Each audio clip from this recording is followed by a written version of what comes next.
Well, you can tell by my voice, can't you, how smooth it's been, how easy it's been. You know, it's been a challenge just because everybody's new. That's the biggest thing. You know, I never gave this much thought before practice started. You know, I never went into a season having to coach 13 new guys and have a new staff. You know, most time you have 4 or 5 new players, and you got 7 or 8 or 9 been in your program.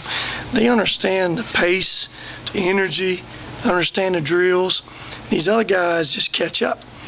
Well, for the first time, having to teach all that, the drills, the effort and toughness, the concentration, communication, and again, have a new staff. It's been a little different than expected, but for the most part, it's gone well. We got a long way to go, but we've made progress in the last 2.5, 3 weeks, whatever it's been now. You said Saturday you wanted the rotation down to about 7, 8, 9 guys. Well, I don't know if it's where I want. It's kind of where it is from injuries and all that. You know, it's the last week. We've kind of been beat up a little bit. You know, Ben missed a couple days. Then Junior and Justin missed 2 or 3 days. So when you take those 3 guys out of the mix, you know, practices have been a little bit different. But no question, we got to start getting some rhythm, you know, with certain guys. You know, it's hard to coach the whole 13 guys and get all 13 guys ready. We got to get those 7 or 8, 9, whatever it is, ready to play. Yes, sir, Brett. You got it. Go ahead. Wait for the microphone. Okay. Build the anticipation. Perfect. Everybody's getting excited for this question. We talked to Ben earlier. He scored a nice little shiner on his eye there. He's talking about how physical the practices have been. How do you think the guys have responded to that so far? Well, like I said, we had 3 out all last week, a lot of last week, and but I'm proud of Ben. I'm proud of what I've heard about maybe some things, the way he was in the past. He went down with a pretty tough spiel last week and jumped up from it. And he was out last week not because of practice. Evidently, he went to a volleyball game. Whatever, week before last, he had a Saturday night game, Sunday game, and he had back spasms. And when his back spasmed up, it caused it to go out of line. It was a different look I'd never seen. So his injury last week didn't even come from practice. Now, that little shiner he got yesterday was from practice. No question. You probably asked the players the question, haven't you, about practice? Yeah, he said they've all said it's pretty intense. Well, I've always believed this, practice got to be harder than games. You know, games got to be easy compared to the practices. And, you know, we've made progress there. We have a long way to go. But again, all I can ask is this from your players. I'm not worried about making mistakes. Mistakes are part of the game. As long as you feel like they're giving you everything they got, you can live with that. And that's the thing I know of our guys so far. I feel very comfortable that these guys are giving me everything they got. And mistakes they made are just because they don't know yet. And players, when you're having to think, you can't be as instinctive. I mean, you got to react in basketball. You don't have time to think what's next. I mean, it's got to be instinctive and see next play happening. And our guys, we've made progress in that area, but it's not there. But again, our guys are working hard. Speaking of Ben Lawson, how have you seen him improve, and how important is he going to be to the team? You know, he was the leading scorer in the scrimmage. What do you see of his effect on the team this year? Well, again, I didn't see him last year, so I don't know, and I've literally hadn't watched no film from last year. I just look at the stats and see there wasn't much stats there. And from visiting with him, you know, I don't guess he had much of a role on the team. I think the first thing to start with Ben is, you know, he's a kind of a sensitive kid, great student, really a great young man. But he's kind of, you know, a guy that needs something good to happen for him. So I thought this summer he took some steps in his confidence. And what I told him, I believed. I mean, I see a lot more good in him than bad. I mean, I see a guy, you know, not what you want him to do, but what he's capable of doing.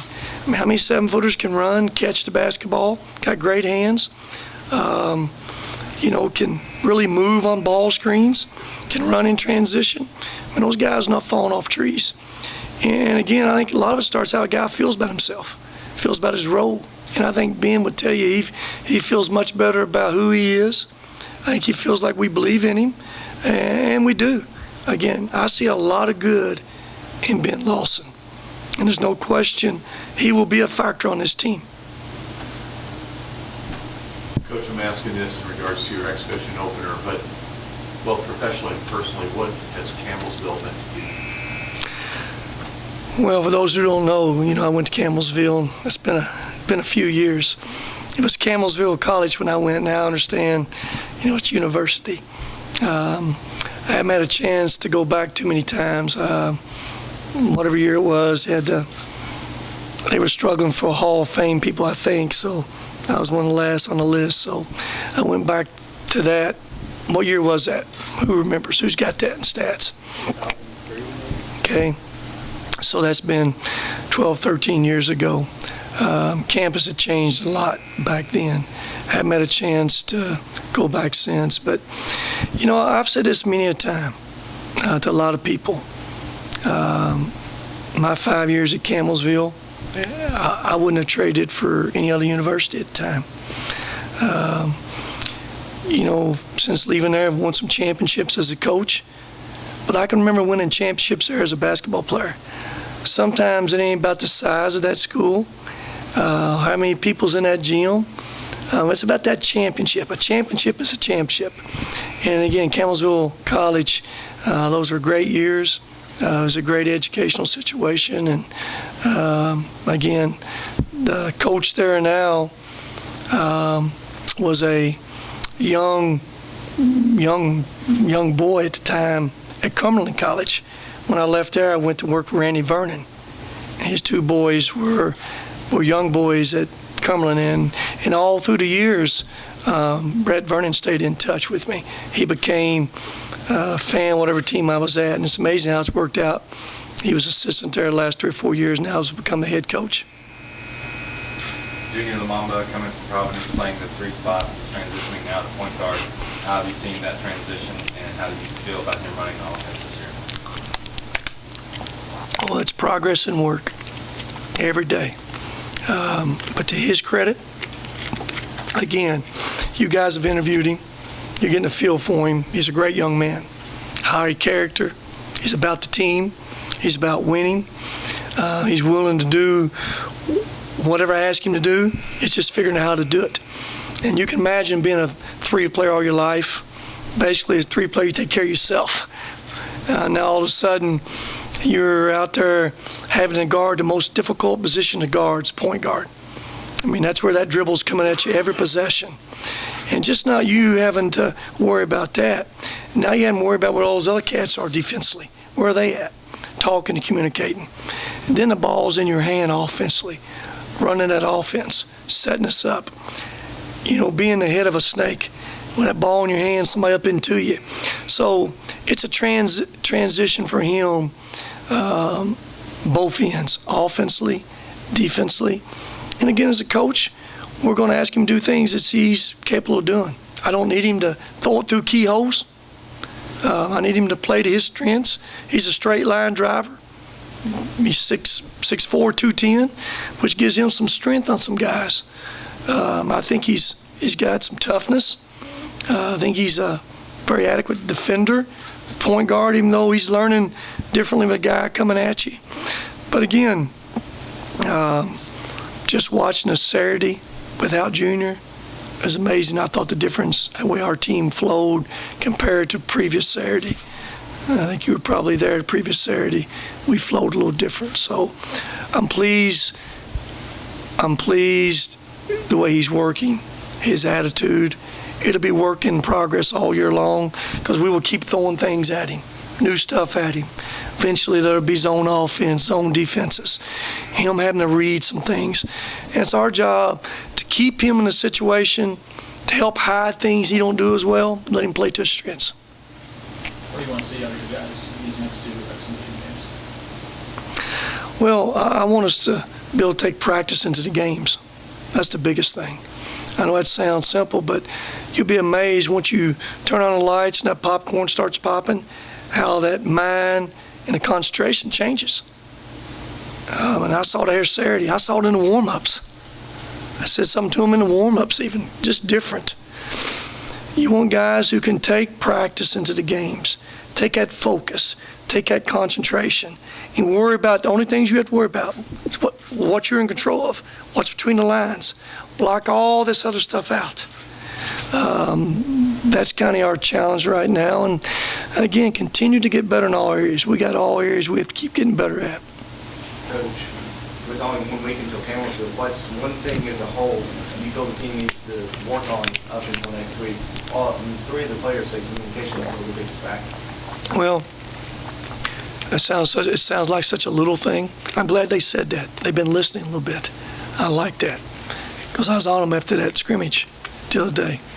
You'll be amazed. Like I said, you turn the lights on, put some people in the stands. You don't focus, you don't concentrate the same. And it starts with the ability to communicate. And communication is something everybody, you guys who've played basketball in here, your old high school coaches told you, man, you got to talk defensively. You got to talk. How many times you heard that? Well, you got to talk offensively too. It's amazing how if everybody will talk and help each other and communicate, where one guy sitting there don't know for sure, but somebody communicates it, it may spark something, makes him remember a little bit. And again, it's a little thing, but it's a big thing. I mean, how many teams have you seen leave a timeout late in the game? 4 guys knows what's going on, and 1 guy forgets it. Well, like I say, and that's the part that we start off practice every day with. It's called a communication concentration drill. It's real simple. Y'all saw it probably start of scrimmage. Those guys crisscrossing balls, and they messed it up Saturday because they couldn't concentrate. We have to get better there for sure. I'm glad they said that. That's one area of many, but that's where it starts at. We talked about the experience, the Pancake, and Q and Junior bringing in, but they're also 6'5", 6'6" guys. What kind of advantages have that much size out there on the perimeter? Well, I never was a guy that's hung up on size. I never did think a guy that was 6 foot versus 6'5", he could shoot it and went in, didn't matter. 6 foot guy, maybe defensively, quickness-wise, can guard. You don't see many guys in college basketball now turning post-up guards. Just don't happen like it used to. But they are big guards. We'll use it to our advantage, whatever advantage that is. I guess I could say, am I glad they're 6'4", 6'5" versus 6 foot 6'2"? Maybe so. But a guy can shoot it, he can shoot it. And those guys shoot it. I think the biggest area for both of them is just understanding the urgency defensively that we got to try to play with. That's kind of a new adjustment for them. Both of them come in as scorers, come in as shooters, and trying to get them to understand and the importance and the mindset you got to have to defend. And I think that's where we're at with just not them, a lot of guys, all the guys, new guys, all the freshmen. You understand that about them. They just don't know mistakes they make. They just don't understand. 5th-year guys, they've been through enough things. It's a mindset. And, Kate comes from a situation where basically told him don't foul. We'll play a lot of zone and keep him fouling. Well, it's a little bit different now. And Q come from a situation they guarded, but, I don't know if they've stopped a lot of people consistently. So that's our challenge with those guys right there, and they're working hard at it. Coach, you've been able to spend a little bit of time in Bowling Green now with the university, or Western Kentucky University, with the people that you've met and players that you have now. Where do you find yourself, the situation in the end, and how do you feel about the upcoming season as a whole?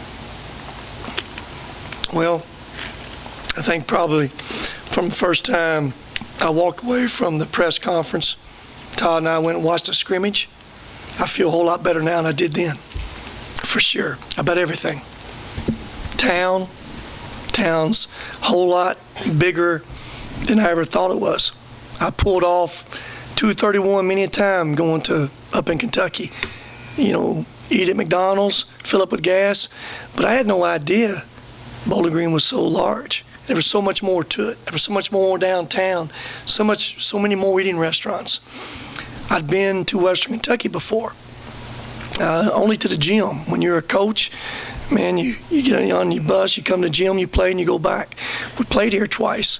So I really never had a chance to explore campus and see how nice campus really is. We have a beautiful campus. And then after being here, the faculty, the willingness to help young men, the willingness to, try to help young men be successful. I've been really impressed with the faculty, working with you, working with kids. And again, you don't always get that everywhere.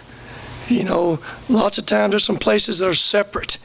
Faculty separate from athletics. The field I got here, everybody's together. Everybody's together as one. And icing on the cake is, as much as I thought about our AD before I came here, after being here for 6 months, I'm higher on him now than I was. Coach, I know you've worked hard trying to recruit the student body to be a part of the game experience. How's that been received from the students? Well, we're just kind of getting started on that. We're going to get it right. I don't care where it's at now. We're going to get it right. Because I believe this. Some of the greatest memories you can have in college are your experiences you have at college athletics. Those should be some of your funnest moments. Most of you guys, some of you all, you for sure, you can remember how it used to be. You folks around here has been here back when this place was going, when they've had great success. A lot of the students nowadays don't remember that. I've never seen that. And again, as I met with someone last night, this is your university. None of us exist without you students. There's no president, there's no athletic director, there's no coaches, there's no teams. It's your university, and you all need to take pride in that. And again, a great way to have pride is come out here, this team we're going to put on the floor, that's your team. 2016, 2017, that's your team. And you can help us make this team better. So we're trying to get some students up in this thing, get them to take some pride in it. And again, most importantly, students need to realize we can't do it without them. That's where it all starts at. They're the ones that can set the tone of the atmosphere in this arena with their spirit, with the noise they make. And again, they're very important to us. The success of this team and success of the program and success of the university students. One or two more for Coach. Coach, one of the biggest things we talked about the weekend was getting a schedule that you guys can compete in, but with a strong schedule. How do you feel about this year's schedule in general and then moving forward? Well, let me ask you this question. How would you like to play your first 9 out of 12 on the road? Let's answer that. When I got in here, the schedule was pretty much set. I think we've been able to add a couple games. A couple games that was able to add was Ohio University here at home, which picked to win the MAC. I think they won 24 games last year. Picked to win it this year. Got 5 out of top, or 7 out of top 8 guys back. Then to St. Mary's. And those who know anything about St. Mary's, won 28 last year. Won the WAC, got beat by Gonzaga in the championship game, but got top 8 guys back. And we're going to go out there. And we understand we got to go places like that. 9 out of your first 12, that's a bunch. But we're going to spin it, make it a positive, find the good in it. And the good in it is this. And my guys, probably before I knew what we had, I've done very, very little looking at the schedule, trying, it was all about trying to stay focused to put a team on the court. But my philosophy has always been championships won on the road. Everybody's good at home. The team go on the road and win the most are teams that win championships. And again, we'll see if there's any truth to that philosophy this year. But we know this, to win a championship, it's on the road. It's in Birmingham. And we will probably be no team there more prepared to play on the road than what our schedule is going to prepare us to play. So we'll take the positives from it. Last one, Mike. Coach, two-part question about Justin. Okay? How do you think he's done adjusting to a new coaching staff, and how he's done adjusting to so many new teammates? Justin's been, I had high expectations for him from what I'd heard. He's exceeded those as a person, as a player. Number one, as a person. You know, I kind of heard these things last year. Justin would take a shortcut if you let him.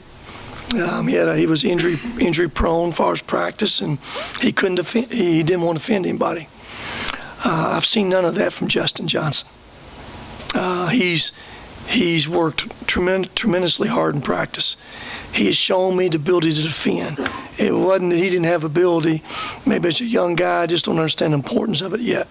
He's been a great teammate. A great teammate. Not a good teammate, but a great teammate. And he's expanded his game. He's a guy now that I feel, I guess when I came in here and I see him, he's 6'6". You know, he's a post player.